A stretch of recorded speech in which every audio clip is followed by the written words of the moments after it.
दोस्तों, आप सभी का स्वागत है हमारे YouTube चैनल आशीष जीके अकेडमी पे। तो आज का टॉपिक हम लोग एनसीएफ के बारे में हम लोग करेंगे। एनसीएफ का टॉपिक है जो कि हम लोग इसके बारे ऑब्जेक्टिव क्वेश्चन को हम हल करेंगे। तो चलिए स्टार्ट करते हैं, जो कि हम लोग ये बहुत से इम्पोर्टेंट टॉपिक है जो कि एग्जाम टीचिंग एग्जाम जो होते हैं उसमें क्या होता है, हमेशा ये आते हैं। तो सीटेट में भी इसका क्वेश्चन आता है। तो चलिए हम लोग स्टार्ट करते हैं और हम लोग इसके बारे में पढ़ते हैं। तो चलिए देखिए, इसमें एनसीएफ है ये 2005, ठीक है ना। तो इसके बारे में हम लोग पढ़ेंगे, ठीक है। चलते हैं आगे। पहला क्वेश्चन है आज का, एनसीएफ 2005 का पूरा नाम क्या है। तो एनसीएफ 2005 का पूरा नाम क्या है, इसको हम लोग जानेंगे। क्या है, national curriculum framework, national curriculum file, national class framework. इसमें ऑप्शन कौन सा सही होगा, इसमें आपको बताना है। तो ऑप्शन इसमें कौन सा सही होगा, तो देखिए एनसीएफ का फुल नेम क्या होता है। एनसीएफ का फुल नेम क्या होता है, नेशनल कैरिकुलम फ्रेमवर्क या राष्ट्रीय पाठचर्या की रूपरेखा, जिसे कहा जाता है राष्ट्रीय पाठचर्या की राष्ट्रीय पाठचर्या की रूपरेखा, राष्ट्रीय पाठचर्या की रूपरेखा इसे कहा जाता है, ठीक ना। तो यह एनसीएफ 2005 है, ठीक ना। जिसे राष्ट्रीय पाठचर्या की रूपरेखा हिंदी में कहा जाता है और इंग्लिश में नेशनल करिकुलम फ्रेमवर्क। तो इसका ऑप्शन हमारा ये सही होगा, ठीक ना। नेक्स्ट चलते हैं, क्वेश्चन नंबर सेकेंड। क्या कहता है, निम्न में से एनसीएफ की संचालन समिति का गठन किसकी अध्यक्षता में किया गया। तो यह हमें पढ़ना है, ठीक ना। तो किसकी अध्यक्षता में किया गया, तो यह पूछ रहा है। तो प्रोफेसर यशपाल की, प्रोफेसर यशराज की, प्रोफेसर यश राम की, प्रोफेसर यश कुमार की। तो किसकी अध्यक्षता में किया गया था, तो आपको बताना है। तो बताइए आप लोग फटाफट। तो देखिए इसमें क्या है कि एनसीएफ 2005 की संचालन समिति जो थी, इसमें कितने थे, तो यह कौन इसके अध्यक्ष थे, तो यह प्रोफेसर यशपाल थे, जिसमें 35 सदस्य थे। इसमें जो अध्यक्षता की गई थी इसमें 35 सदस्य थे, ठीक ना। नेक्स्ट चलते हैं आगे। क्वेश्चन नंबर, एनसीएफ संचालन समिति में कुल कितने सदस्य थे। देखिए क्वेश्चन आ गया, एनसीएफ संचालन समिति में कुल कितने सदस्य थे। 33 थे, 34 थे, 35 थे, 36 थे। तो कितने सदस्य थे, तो यह किसने, तो यह एनसीएफ 2005 में कितने सदस्य थे, 35 सदस्य थे। जिसका संचालन जिसके अध्यक्ष कौन थे, तो यह यशपाल, ठीक ना, प्रोफेसर यशपाल थे, ठीक ना। ऑप्शन नंबर इसमें ऑप्शन नंबर सी सही होगा, 35 सदस्य थे। नेक्स्ट चलते हैं कि क्वेश्चन नंबर 4। एनसीएफ 2005 के अनुसार बालक की प्राथमिक शिक्षा की भाषा होनी चाहिए। तो एनसीएफ 2005 की अनुसार बालक की प्राथमिक भाषा क्या होनी चाहिए, ये पूछ रहा है। तो देखिए एनसीएफ कहता है जो बच्चे जो हैं, क्या है, बच्चे जो है तो उसकी आसपास की वस्तुएं वातावरण के अनुसार उसको भाषा में सिखाया जाए, ठीक ना। तो उसकी भाषा क्या होनी चाहिए, तो यह क्या होनी चाहिए, पहले बताइए आप लोग। तो यह क्या होनी चाहिए, स्थानीय होनी चाहिए, विदेशी होनी चाहिए, कठिन होनी चाहिए, इनमें से कोई नहीं होगी। तो क्या होगा, देखिए तो यह स्थानीय भाषा होनी चाहिए जो उसकी आसपास की भाषा बोली जाती है, ठीक ना। तो यह एनसीएफ कहता है कि उसकी आसपास की भाषा प्राथमिक भाषा होनी चाहिए, ठीक ना। नेक्स्ट चलते हैं आगे, क्वेश्चन नंबर 5। बालकों की शिक्षण प्रक्रिया एनसीएफ के अनुसार कैसी होनी चाहिए। तो बालकों की शिक्षण प्रक्रिया एनसीएफ के अनुसार कैसी होनी चाहिए, आपको बताना है। रटंत पद्धति से मुक्त कराना, तनाव या बोझ से मुक्त कराना, और इनमें से कोई नहीं। तो इसमें एनसीएफ क्या कहता है कि जो कि एनसीएफ 2005 जो बालकों की शिक्षण प्रक्रिया है उसको क्या करना है कि उसको रटंत पद्धति से क्या करना है, मुक्त कराना है। और क्या कराना है, रटंत पद्धति से मुक्त कराना। देखिए इसमें ऑप्शन हमारा युक्त ये है, इसमें युक्त है, इसमें मुक्त है, ठीक ना। तो इसमें हमारा क्या होगा, ऑप्शन हमारा क्या होगा, तो इसमें देखिए ऑप्शन हमारा बी सही होगा, ठीक ना। ऑप्शन इसमें हमारा बी सही होगा, रटंत पद्धति से मुक्त कराना। हाँ, ना कि हमें रटंत रटन बालों को रटाना है और उसके जो भी किताबी ज्ञान हो सिर्फ उसी किताबी ज्ञान को ही देना है, ठीक ना। उसको बाहरी ज्ञान से भी जोड़ना है, ठीक ना। बाहरी ज्ञान की समझ भी होनी चाहिए बच्चों को। तो यह रटन पद्धति से मुक्त कराना यह एनसीएफ का प्रक्रिया है, ठीक ना। नेक्स्ट चलते हैं आगे। एनसीएफ 2005 के अनुसार विद्यालय ज्ञान को जोड़ना। देखिए तो ये आ गया क्वेश्चन, क्या है विद्यालय ज्ञान को जोड़ना क्या करता है, बाहरी स्कूल जीवन से, कक्षा से, परिवार से, उसके उपरोक्त में से कोई नहीं। ठीक, ऑप्शन इसमें कौन सा सही होगा आपको बताना है। तो देखिए एनसीएफ क्या करता है कि बच्चा जो है उसके बाहरी ज्ञान को जोड़ना चाहिए उसके परिवार से, उसके आसपास के, जो कि सिर्फ उतने में ही शिक्षा नहीं देनी चाहिए आसपास से, उसको बाहरी ज्ञान की भी समझ होनी चाहिए और सामाजिक ज्ञान भी देना चाहिए। तो इसमें ऑप्शन हमारा कौन सा सही होगा, तो ऑप्शन इसमें हमारा ये सही होगा, ठीक ना। या बाहरी स्कूल जीवन से भी जोड़ना चाहिए एनसीएफ करता है विद्यालय को। नेक्स्ट चलते हैं आगे। देखिए राष्ट्रीय पाठ्यचर्या रूपरेखा में विज्ञान शिक्षण का उद्देश्य होना चाहिए। तो विज्ञान शिक्षण का उद्देश्य होना चाहिए, क्या होना चाहिए, बालकों में जिज्ञासु प्रवृत्ति का विकास करना, बालकों में लोकतांत्रिक मूल्यों का विकास करना, गणना करने की क्षमता का विकास करना, इनमें से कोई नहीं। तो ये क्या करता है राष्ट्रीय पाठ्यचर्या रूपरेखा में विज्ञान क्या करता है, बालकों को हमें उसके प्रतिभाशाली और उसके जिज्ञासु बनाना है, ठीक ना। तो बच्चों को हमें क्या करना है, और प्रतिभाशाली और के साथ साथ जिज्ञासु भी बनाना है, न कि उसकी क्षमता को दबाना है, ठीक ना, और उसके क्षमता की गणना के विकास को रोकना है। तो ये नहीं करता है एनसीएफ। तो एनसीएफ क्या करता है, उसको उसको प्रभावी बनाना है और जिज्ञासु बनाना है उसको, और बढ़ावा देना है, ठीक ना। तो ऑप्शन इसमें हमारा ए सही होगा, बालकों में जिज्ञासु प्रवृत्ति का विकास करना। ये ऑप्शन नंबर ए हमारा इसमें सही है। नेक्स्ट चलता है आगे, क्वेश्चन नंबर 8, राष्ट्रीय पाठ्यचर्या फ्रेमवर्क। देखिए यहाँ इंग्लिश कर दिया है, हिंदी कर दिया है, ठीक ना। राष्ट्रीय पाठ्यचर्या फ्रेमवर्क 2005 ने अपनी समझ में प्राप्त की। तो अपनी समझ में प्राप्त की क्या की, संज्ञानवाद से, रचनावाद से, अनुदेशक से, तो उपरोक्त में से सभी। तो किसमें प्राप्त की ये आपको बताना है, ठीक ना। तो देखिए राष्ट्रीय पाठ्यचर्या रूपरेखा 2005 क्या करता है, अपनी समझ को क्या करता है, उसको प्रयोग के अनुसार, रचना के अनुसार उसको बढ़ावा देता है। कि मतलब बच्चा क्या है अपनी रचना से सीखता है, अपने ज्ञान से सीखता है, और उसको क्या कर जितना प्रयोग करेगा, जितना अपने से करेगा, तो वह बच्चा सीखेगा, ठीक ना। न कि उसकी अनुदेशन से, किसी के अनुदेशन से और संज्ञान से ये नहीं सीखता, मतलब वो अपने से खुद सीखता है। तो यह ऑप्शन इसमें हमारा कौन सा सही होगा, तो ऑप्शन हमारा बी सही होगा। तो ऑप्शन हमारा बी सही होगा इसमें, ठीक। नेक्स्ट चलते हैं आगे, question number B, question number 9, NCF 2005 बल देता है, ठीक ना। तो एनसीएफ 2005 बल देता है, किस पे बल देता है, शिक्षक केंद्रित शिक्षा पर, स्वयं करके सीखने पर, रटने की प्रक्रिया पर, समस्या हल करने की प्रक्रिया पर। तो देखिए अभी हम पढ़ाए हैं कि एनसीएफ क्या करता है, रटने की प्रक्रिया पर जोर नहीं देता है। तो क्या करता है एनसीएफ, क्या करता है स्वयं करके सीखने के लिए प्रेरित करता है, कि बच्चे अपने से करके सीखे, अपने प्रयोग करके सीखे, तो उससे और मतलब उसके अंदर ज्ञान की प्रवृत्ति बढ़ेगी और जिज्ञासु होगा। तो यह ऑप्शन इसमें हमारा कौन सा सही होगा, तो ऑप्शन इसमें हमारा बी सही होगा, ठीक ना। स्वयं करके सीखने की प्रक्रिया एनसीएफ 2005 बल देता है, स्वयं करके सीखने की। नेक्स्ट चलते हैं आगे, एनसीएफ 2005 में कुल अध्यायों की संख्या कितनी है। तो एनसीएफ 2005 में अध्यायों की कुल कितनी संख्या है, 6, 5 है, 4 है, 3 है।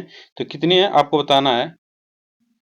तो कितनी है एनसीएफ कुल अध्यायों की संख्या कितनी है। तो इसमें देखिए एनसीएफ में कितनी, 5 अध्यायों की संख्या 5 है। ऑप्शन नंबर इसमें हमारा बी सही है। नेक्स्ट चलते हैं आगे, एनसीएफ 2005 का मुख्य सूत्र शीर्षक है। तो क्या कहता है एनसीएफ 2005 का मुख्य सूत्र शीर्षक क्या है, शिक्षा बिना प्रयास के, शिक्षा बिना शिक्षक के, शिक्षा रटने के साथ, शिक्षा बिना बोझ के। तो एनसीएफ देखिएगा इसका एक सूत्र है जो कि शीर्षक है, क्या कहता है एनसीएफ का, कि शिक्षा बिना बोझ के।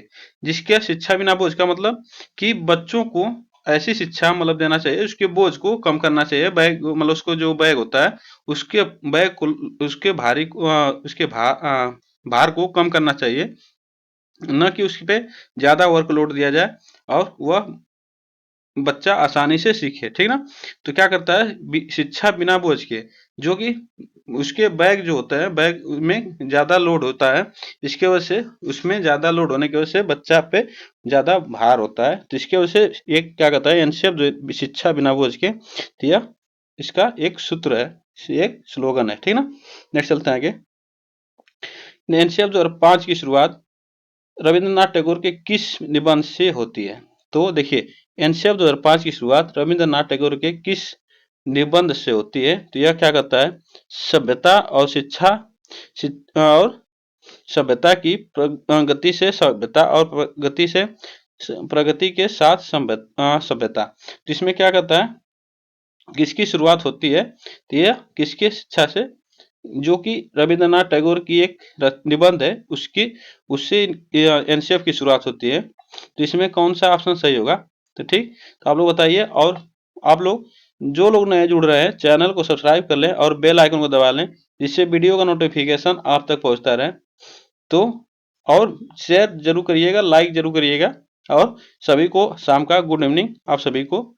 तो आप लोग जल्दी जल्दी शेयर करिए और अच्छे से क्वेश्चन बताइए। तो इसमें देखिए क्या कहता है, रविंद्रनाथ टैगोर की निबंध जो है सभ्यता और प्रगति, ये इनका क्या है, इनका क्या है, एक निबंध है, ठीक ना। ये सभ्यता और प्रगति इनका एक निबंध है। यहाँ पे सभ्यता की प्रगति, सभ्यता और प्रगति, इसमें ऑप्शन सी हमारा सही होगा, ठीक ना। नेक्स्ट चलते हैं आगे, क्वेश्चन नंबर 13। क्वेश्चन नंबर 13, गणित का उद्देश्य एनसीएफ 2005 में क्या बताया गया है? तो देखिए, गणित का उद्देश्य एनसीएफ 2005 में क्या बताया गया है? गणना करने की क्षमता का विकास, लोकतांत्रिक मूल्यों का विकास, सांस्कृतिक विकास को सुरक्षित करना, मानसिक मानसिक जागरूकता विकसित करना। इसमें ऑप्शन हमारा क्या सही होगा? तो देखिए, क्या कहता है, गणित का उद्देश्य क्या होता है एनसीएफ के द्वारा? तो उसकी क्या होता है, उसकी कल्पना को, उसकी क्या कहता है, मतलब कल्पना करने की क्षमता को बढ़ावा देना और गणना करने की क्षमता को विकास करना, उसका गणित का उद्देश्य है, जो कि एनसीएफ में बताया गया है। तो ऑप्शन इसमें हमारा कौन सा सही होगा? तो यह ऑप्शन नंबर हमारा ए सही होगा, गणना करने की क्षमता का विकास करना और उसके सोचने समझने की बुद्धि का विकास करना, ये एनसीएफ का में बताया गया है कि मतलब उसका उद्देश्य है गणित में उसकी क्षमता को बढ़ावा देना। नेक्स्ट चलता है, नेक्स्ट आगे, राष्ट्रीय पाठचर्या रूपरेखा 2005 के अनुसार शिक्षक की भूमिका होनी चाहिए। तो राष्ट्रीय पाठचर्या रूपरेखा 2005 के अनुसार शिक्षक की भूमिका कैसी होनी चाहिए? नेता के रूप में, शासक के रूप में, भाई के रूप में, सुविधादाता के रूप में। तो आपको बता दें, जो शिक्षक होता है, न कि जो शिक्षक होता है वो न नेता के रूप में उसको बढ़ावा देना चाहिए, न कि उसके शासक के रूप में। जैसे उस पे क्या होता है, शासक क्या होता है कि मतलब उसको कोई भी काम करने के, ये करो वो करो, जैसे राजा लोग होते हैं शासक के रूप में, और भाई के रूप में नहीं देना है। और उसको क्या करना है, हमें किसके रूप में देना है? तो यह हमें सुविधादाता के रूप में या बढ़ावा देना है उसको, शिक्षक को, ठीक ना। भूमिका होनी होनी चाहिए, ठीक ना। शिक्षक की भूमिका कैसे होनी चाहिए? सुविधादाता के रूप में होनी चाहिए। नेक्स्ट चलते हैं आगे। देखिए, 15 नंबर का क्वेश्चन, यदि प्राथमिक स्तर पर मातृभाषा अथवा स्थानीय भाषा के शिक्षक उपलब्ध न हो तो संविधान के कौन से अनुच्छेद के तहत स्थानीय शिक्षा अधिकारियों को भाषा विकास के लिए सुविधा उपलब्ध कराने का अधिकार है? तो यह किसके अनुच्छेद के अनुसार? तो ये देखिए, अगर मातृभाषा और स्थानीय भाषा जो होती है उसके अनुसार शिक्षक उपलब्ध न हो, तो यह संविधान के अनुसार, किस संविधान के अनुसार? यह अधिकारी को करना पड़ता है कि उसके भाषा के विकास के लिए उसके सुविधा को उपलब्ध कराना, यह क्या है, उसका अधिकार है। तो यह आर्टिकल किस में कहा गया है? तो आर्टिकल डी में कहा गया है, ठीक ना। आर्टिकल डी में, जिससे नहीं सॉरी, आर्टिकल 350 में कहा गया है, आर्टिकल 350 में कहा गया। ऑप्शन नंबर इसमें डी हमारा सही है, ठीक ना। ऑप्शन डी हमारा इसमें सही है। इसमें कहा गया है कि मतलब उसकी मातृभाषा या स्थानीय भाषा को बढ़ावा देना, ठीक ना। नेक्स्ट चलते हैं आगे, क्वेश्चन नंबर 16, एनसीएफ 2005 का मुख्य सूत्र बिना शिक्षा बिना बोझ के विचार कब हुआ था? तो विचार इस पे कब हुआ था यह आपको बताना है। तो कब हुआ था? 1998 में, 1993 में, 1987 में, 1947 में। तो इसमें कब हुआ था यह आपको बताना है। तो शिक्षा बिना बोझ के, जो कि अभी बताया है, तो इसका कब हुआ था विचार? तो यह 1900 कब 1993 में हुआ था। 1993 ईस्वी में इसका विचार हुआ था, ठीक ना। नेक्स्ट चलते हैं आगे, क्वेश्चन नंबर 17 एनसीएफ 2005 के अंतर्गत परीक्षा सुधारों में किस सुधार को सुझाया गया है? देखिए, एनसीएफ 2005 के अंतर्गत परीक्षा सुधारों में किस सुधार को सुझाया गया है, ठीक ना। तो सामूहिक कार्य मूल्यांकन के, सतत मूल्यांकन के, खुली पुस्तक की परीक्षा मूल्यांकन के और सभी। तो इसमें से क्या कहा गया है? 2005 एनसीएफ 2005 के अंतर्गत परीक्षा ऐसी होनी चाहिए, जो कि ऐसी होनी चाहिए कि उसके सुधार को बढ़ावा दे और सुझाया जाए, ठीक ना। जिसमें क्या गया? तो देखिए, सामूहिक कार्य का मूल्यांकन भी होना चाहिए, सतत मूल्यांकन भी होना चाहिए, और खुली पुस्तक की परीक्षा या मूल्यांकन भी होना चाहिए। इसमें ऑप्शन हमारा इसमें सभी सही है। तो यह इसमें एनसीएफ सभी को लागू करता है, ठीक ना। नेक्स्ट चलते हैं आगे, क्वेश्चन नंबर 18 विद्यालय शिक्षा का अब तक का नवीनतम राष्ट्रीय दस्तावेज है। तो यह विद्यालय का नवीनतम राष्ट्रीय दस्तावेज कौन सा है? एनसीएफ 2005, आरटीई 2009 और एनईपी उपरोक्त में से कोई नहीं। तो यह क्या है? तो इसमें नवीनतम दस्तावेज क्या है? एनसीएफ है, जो कि यह नवीनतम दस्तावेज अभी तक विद्यालय शिक्षा का है, ठीक ना। नेक्स्ट चलते हैं आगे, क्वेश्चन नंबर, इसमें ऑप्शन ए हमारा सही है। नेक्स्ट चलते हैं आगे, क्वेश्चन नंबर 19 किस मंत्रालय की पहल पर एनसीएफ 2005 की तैयार किया गया? तो यह किस मंत्रालय की पहल पर एनसीएफ 2005 तैयार किया गया? तो यह मानव संसाधन विकास मंत्रालय, रेल मंत्रालय, अधीनस्थ बोर्ड, उपरोक्त में से कोई नहीं। तो यह आपको बता दें किसके सुझाव पर तैयार किया गया? तो यह कब तैयार किया गया? तो यह HMRD के द्वारा, मतलब ये ऑप्शन नंबर इसमें ये हमारा सही होगा, मानव संसाधन विकास, HMARD होता है इसका, ठीक ना। HMARD के द्वारा तैयार किया गया था। ऑप्शन इसमें हमारा ये सही है, ठीक ना। मानव संसाधन विकास मंत्रालय के द्वारा तैयार किया गया था। नेक्स्ट चलते हैं आगे, क्वेश्चन नंबर 20 एनसीएफ 2005 में किन शिक्षण सूत्रों के अधिकतम प्रयोग का सुझाव दिया गया? तो 2005 में किन शिक्षण सूत्रों के अधिकतम प्रयोग का सुझाव दिया गया? अज्ञात से ज्ञात की ओर, अमूर्त से मूर्त की ओर, अज्ञात से अज्ञात की ओर, अमूर्त से मूर्त की ओर, और इसमें से सभी। तो ऑप्शन हमारा कौन सा सही होगा? तो देखिए, एनसीएफ 2005 में किन शिक्षण सूत्रों के अधिकतम प्रयोग का सुझाव दिया गया है? तो इसमें से देखिए, इसमें से ज्ञात से अज्ञात की ओर इसका सुझाव दिया गया, और मूर्त से अमूर्त की ओर ये सुझाव दिया गया है, ठीक ना। तो ये एनसीएफ 2005 में कहा गया है, इसका अधिकतम सुझाव है। सूत्रों शिक्षण सूत्रों के अधिकतम प्रयोग किया, ये सूत्र है, ठीक ना। हम थोड़ा सा बोल दिए होंगे। तो ये क्या है? सूत्र है, ठीक ना। ये शिक्षण सूत्र है, ठीक ना। ज्ञात से अज्ञात की ओर और मूर्त से अमूर्त की ओर यह शिक्षण सूत्र है। तो ऑप्शन इसमें हमारा सी सही है। नेक्स्ट चलता है आगे, करिकुलम किस भाषा का शब्द है? करिकुलम किस भाषा का शब्द है? लैटिन भाषा का, हिंदी भाषा का, उर्दू भाषा का, फ्रेंच? जो कि नेशनल करिकुलम, जो हम लोग एनसीएफ में लिखे हैं, एनसीएफ नेशनल करिकुलम, इसका नेशनल करिकुलम ये किस भाषा का शब्द है आपको बताना है। तो किस भाषा का शब्द है? तो यह एक लैटिन भाषा का शब्द है, ठीक ना। यह किसका है? तो ये लैटिन भाषा का शब्द है। ऑप्शन नंबर ये हमारा सही है उसमें। और आ गया क्वेश्चन हमारा 22 एनसीएफ 2005 की कार्यशाला कहाँ पर आयोजित की गई? तो कहाँ पर की गई थी? एनसीएफ 2005 की कार्यशाला कहाँ पर आयोजित की गई? तो NCERT Udaipur, ISIERT Udaipur, NCERT नई दिल्ली, NHRD दिल्ली। तो कहाँ की गई थी? तो देखिए, एनसीएफ 2005 की कार्यशाला का आयोजन कहाँ किया गया था? तो ये एनसीईआरटी नई दिल्ली में किया गया था। ऑप्शन इसमें हमारा ये सही है, सी सही है। ऑप्शन सी हमारा इसमें सही है, एनसीईआरटी नई दिल्ली में किया गया था इसका आयोजन। निम्न में से एनसीएफ 2005 में किस बात पर बल देता है? तो एनसीएफ 2005 निम्न में से किस बात पर बल देता है?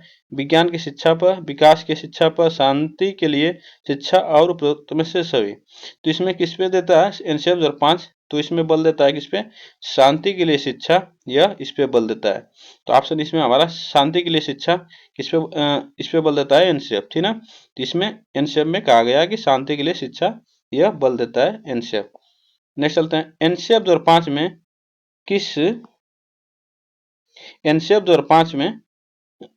में किस परीक्षा के संबंध में सुधार के लिए सुझाव दिए गए? तो किस परीक्षा के संबंध में सुझाव दिए गए? कक्षा 10वीं की परीक्षा ऐच्छिक हो, प्रतियोगी परीक्षा को ऐच्छिक हो और कक्षा 12वीं की परीक्षा ऐच्छिक हो और उपरोक्त में से सभी। तो इसमें से ऑप्शन हमारा कौन सा सही होगा आपको बताना है। तो हमारा ऑप्शन इसमें हमारा कौन सा सही होगा? तो देखिए इसमें कहा गया था एनसीएफ में कि कक्षा 10वीं की परीक्षा ऐच्छिक हो, मतलब ऐच्छिक मतलब हो, ठीक ना। यह किसमें कहा गया? एनसीएफ 2005 में इसमें कहा गया है, जो कि ऐच्छिक मतलब डायरेक्ट हो, प्रत्यक्ष रूप से हो, ठीक ना। तो यह एक में ऑप्शन नंबर 1 हमारा सही है, ये हमारा सही है 24 का। 25 क्वेश्चन नंबर 25, पाठ्यक्रम निर्माण की आवश्यकता क्यों है? पाठ्यक्रम निर्माण की आवश्यकता क्यों है? शिक्षा की सुविधा के लिए, शिक्षा के उद्देश्यों की प्राप्ति के लिए, बालकों को पाठ्य पुस्तक उपलब्ध कराने के लिए, निम्न में से कोई नहीं। इसमें हमारा ऑप्शन कौन सा सही होगा? इसमें हमारा ऑप्शन कौन सा सही होगा? इसमें देखिए ऑप्शन हमारा 20 होगा, शिक्षा के उद्देश्यों की प्राप्ति के लिए एनसीएफ कहता है शिक्षा की प्राप्ति के लिए, शिक्षा के उद्देश्यों की प्राप्ति हेतु यह आवश्यकता होती है, पाठ्यक्रम का निर्माण की आवश्यकता होती है, ठीक ना। तो यह पाठ्यक्रम निर्माण की आवश्यकता शिक्षा के उद्देश्यों की प्राप्ति हेतु होता है। नेक्स्ट चलते हैं आगे, एनसीएफ 2005 की एक की है, ठीक ना, की सुझाव दिया गया कि सूचना को क्या मानने से बचा जाए। एनसीएफ 2005 में या में होगा, में सुझाव दिया गया कि सूचना को क्या मानने से बचा जाए, ठीक ना। तो क्या मानने से बचा जाए, ठीक ना। तो ज्ञान, सूचना, समझ, इनमें से कोई नहीं। तो क्या मानने से बचा जाए आपको बताना है। तो यह एक ज्ञान मानने से बचा जाए, ठीक ना। यह एनसीएफ में सुझाव दिया गया है, ठीक ना, कि सूचना को क्या मानने से बचा जाए, तो ज्ञान को मानने से बचा जाए। नेक्स्ट चलते हैं आगे, एनसीएफ 2005 में कला शिक्षा को विद्यालय में जोड़ने का उद्देश्य है। तो एनसीएफ 2005 में कला शिक्षा को विद्यालय में जोड़ने का उद्देश्य है, आपको यह बताना है, ठीक ना। क्या कहता है? सांस्कृतिक विरासत की प्रशंसा करना एवं छात्रों के व्यक्तित्व और मानसिक स्वास्थ्य को विकसित करना, पुस्तकों से इतर ज्ञान प्राप्त करना, अच्छी बाह्य परीक्षाओं का आयोजन करना, रटने को महत्व प्रदान करना। इसमें हमारा ऑप्शन कौन सा सही होगा आप लोग बताइए फटाफट। तो यह ऑप्शन हमारा कौन सा सही होगा? तो यह ऑप्शन हमारा ए सही होगा, ऑप्शन नंबर ए हमारा इसमें सही होगा, जो कि सांस्कृतिक विकास की प्रशंसा करना एवं छात्रों के व्यक्तित्व और मानसिक स्वास्थ्य को विकसित करना, ये एनसीएफ में कला शिक्षा को विद्यालय में जोड़ने का उद्देश्य है। नेक्स्ट चलते हैं आगे, एनसीएफ 2005 में गुणवत्ता आयाम शीर्षक के अंतर्गत महत्व दिया गया। तो गुणवत्ता आयाम शीर्षक के अंतर्गत महत्व दिया गया, शिक्षित एवं अभिप्रेरित शिक्षकों को बालकों के लिए ज्ञान संदर्भों में संरक्षित अनुभवों को, बालकों के लिए संरक्षित अनुभव एवं पाठ्यक्रम सुधार को, भौतिक संसाधन को। तो किसको कहा गया है तो आपको बताना है। तो यह तो इसमें कहा गया है बालकों के लिए संरक्षित अनुभव एवं पाठ्यक्रम सुधार को क्या कहा है? गुणवत्ता आयाम शीर्षक के अंतर्गत महत्व दिया गया है। तो इसमें ऑप्शन हमारा इसमें सी सही होगा, ठीक ना। बालकों के लिए संरक्षित अनुभव एवं पाठ्यक्रम सुधार को महत्व देना, यह ऑप्शन नंबर सी हमारा इसमें सही है। नेक्स्ट चलते हैं आगे, यदि बच्चे फेल होते हैं तो वे दर्शाते हैं। देखिए अगर बच्चे फेल होते हैं तो उसमें क्या होता है? अपनी सफलता को, स्कूल की असफलता को, समाज की असफलता को, परिवार की असफलता को। तो इसमें क्या कहता है एनसीएफ की, अगर बच्चे फेल होते हैं तो बच्चों की कमी उसमें नहीं निकाली जाएगी। क्या कहती है? वो स्कूल की असफलता की कमी उसमें है, जो कि स्कूल की असफलता है कि बच्चा फेल हुआ, ठीक ना। इसमें एनसीएफ ये कहता है कि स्कूल की असफलता के कारण बच्चा फेल हुआ। ऑप्शन इसमें हमारा बी सही होगा, ठीक ना। इसमें बी हमारा सही होगा, यह मानता है एनसीएफ। नेक्स्ट चलते हैं आगे। क्वेश्चन नंबर 30, एनसीएफ 2005 के अनुसार सीखना एक है। तो एनसीएफ 2005 के अनुसार सीखना एक क्या है? ज्ञान के निर्माण की प्रक्रिया, ज्ञान अवरुद्ध करने की प्रक्रिया, सीखना व्यक्तित्व विकास को प्रभावित करती है, उपरोक्त में से कोई नहीं। तो ऑप्शन इसमें हमारा कौन सा सही होगा आपको बताना है। तो इसमें हमारा क्या होगा? तो देखिए एनसीएफ 2005 के अनुसार सीखना एक क्या है? ज्ञान के निर्माण की प्रक्रिया है, ठीक ना। क्या है? ज्ञान के निर्माण की प्रक्रिया है, यह एनसीएफ में कहा गया है। तो यह ज्ञान के निर्माण की प्रक्रिया है, ठीक। नेक्स्ट चलते हैं आगे। क्वेश्चन नंबर 31, भीड़ भाड़ वाली कक्षाओं में डैश डैश अध्यापन की बात करना निरर्थक है। तो डैश डैश अध्यापन की बात करना निरर्थक है भीड़ भाड़ वाली कक्षाओं में। तो पिछड़े और सामान्य कक्षा केंद्रित सृजन, तो कैसा होगा आपको बताना है। तो देखिए यह जो सृजनशील होता है, यह सृजनशील जो होता है भीड़ भाड़ वाली कक्षाओं में सृजनशील अध्यापक की बात करना निरर्थक होता है। यह क्या होता है? निरर्थक होता है। ऑप्शन हमारा क्या होगा? डी सही होगा। नेक्स्ट चलते हैं आगे। क्वेश्चन नंबर 32, राष्ट्रीय पाठचर्या की रूपरेखा 2005 के अनुसार सत्य नहीं है। तो सत्य क्या नहीं है? सभी बच्चों को में सीखने की क्षमता होती है, सभी बच्चे स्वभाव से सीखने हेतु प्रेरित रहते हैं,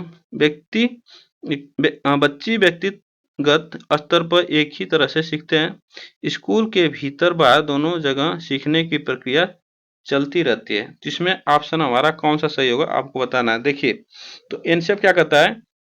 एनसीएफ राष्ट्रीय पाठचर्या की रूपरेखा 2005 के अनुसार कौन सा सत्य नहीं है। तो इसमें सत्य हमें ढूंढना है। तो एनसीएफ क्या कहता है? सभी बच्चों में सीखने की क्षमता होती है, ये तो सही है। सभी बच्चे स्वभाव से सीखने हेतु प्रेरित रहते हैं, ये भी हमारा ऑप्शन सही है। तो स्कूल के भीतर बाहर दोनों जगह सीखने की प्रक्रिया चलती रहती है, ये भी हमारा भीतर बाहर जो कि समाज में भी रहते हैं और बाहर भी रहते हैं घर में, तो स्कूल में भी तो भी सीखते हैं बच्चे। लेकिन हमारा ऑप्शन सी कहता है कि बच्ची व्यक्तिगत स्तर पर एक ही तरह से सीखता है। ऐसा नहीं है, एक ही तरह से नहीं सीखता, वो तमाम तरह से सीखता है। तो ऑप्शन हमारा इसमें हमारा सी सही होगा, ठीक ना। बच्चा एक ही तरह से नहीं सीखता है, वो अलग अलग तरीके से भी सीखता है। नेक्स्ट चलते हैं क्वेश्चन नंबर 33, राष्ट्रीय पाठचर्या रूपरेखा 2005 में बहुभाषा को एक संसाधन के रूप में दिया गया, क्योंकि क्या एनसीएफ 2005 में बहुभाषा को एक संसाधन के रूप में दिया गया। यह एक तरीका है जिससे प्रत्येक बालक सुरक्षित समूह महसूस करे। भाषागत पृष्ठभूमि के कारण कोई बालक पीछे न छूटे, और यह बालक को अपनी आप विश्वास के लिए प्रोत्साहित करेगा, और सभी कथन सत्य है। जिसमें आपको बताना क्या है, इसमें ऑप्शन हमारा कौन सा सही होगा। तो यह बहुभाषा को एक संसाधन के रूप में दिया गया है, तो ये इसमें हमारा ऑप्शन डी सही होगा। इसमें सभी हमारा ऑप्शन सही है, ठीक ना। इसमें हमारा सभी ऑप्शन सही है। तो चलते हैं नेक्स्ट क्वेश्चन पे। क्वेश्चन नंबर 34, शिक्षकों को शिक्षण व्यवसाय में लगातार बदलते मानकों और डैश डैश के साथ डील करना चाहिए। तो पाठ्य विवरण, पाठचर्या, आकलन, परीक्षा प्रणाली। इसमें ऑप्शन हमारा कौन सा सही होगा आपको बताना है, ठीक ना। तो ऑप्शन हमारा कौन सा सही है? तो यह ऑप्शन हमारा क्या सही होगा? इसमें पाठचर्या जो होती है इस पे डील करना चाहिए, ठीक ना। शिक्षक को शिक्षण व्यवसाय में लगातार बदलते मानकों को तो पाठचर्या के साथ डील करना चाहिए। ऑप्शन इसमें हमारा बी सही है। नेक्स्ट चलते हैं आगे। क्वेश्चन नंबर 35, एनसीएफ 2005 के अनुसार मूल्यांकन का प्रधान उद्देश्य है। तो मूल्यांकन का प्रधान उद्देश्य क्या है? शिक्षक अधिगम प्रक्रिया का आकलन करना, छात्र की शिक्षा संबंधी प्रगति का मापन, और शिक्षक अधिगम प्रक्रिया में अध्यापक व छात्रों की उपलब्धि का मापन, और विद्यालय में होने वाली सब पाठ्यक्रम गतिविधियों का अंदाजा लगाना। इसमें ऑप्शन हमारा कौन सा सही होगा? तो इसमें देखिए ऑप्शन हमारा इसमें क्या होगा? ऑप्शन हमारा क्या सही होगा? इसमें शिक्षक अधिगम प्रक्रिया में अध्यापक ये छात्रों की उपलब्धि का मापन करना, ये ऑप्शन हमारा इसमें क्या होता है? सी सही है। इसमें क्या होगा? मूल्यांकन का उद्देश्य क्या होता है कि शिक्षक अधिगम जो यहाँ पे शिक्षक होगा, अधिगम प्रक्रिया में अध्यापक क्या करता है? छात्रों की उपलब्धि एवं मापन करता है कि वो कितना सीखा और कितना उसका मतलब उसका क्या होगा? ज्ञान हुआ, तो उसका मूल्यांकन करता है। तो आज के लिए बस इतना ही क्वेश्चन है, फिर मिलते हैं नेक्स्ट वीडियो में। और वीडियो अच्छी लगी हो तो चैनल को सब्सक्राइब करें और बेल आइकन को दबा के रखें, जिससे वीडियो का नोटिफिकेशन आप तक पहुंचता रहे। तब तक के लिए बाय, फिर मिलते हैं नेक्स्ट वीडियो में, तब तक थैंक यू सो मच।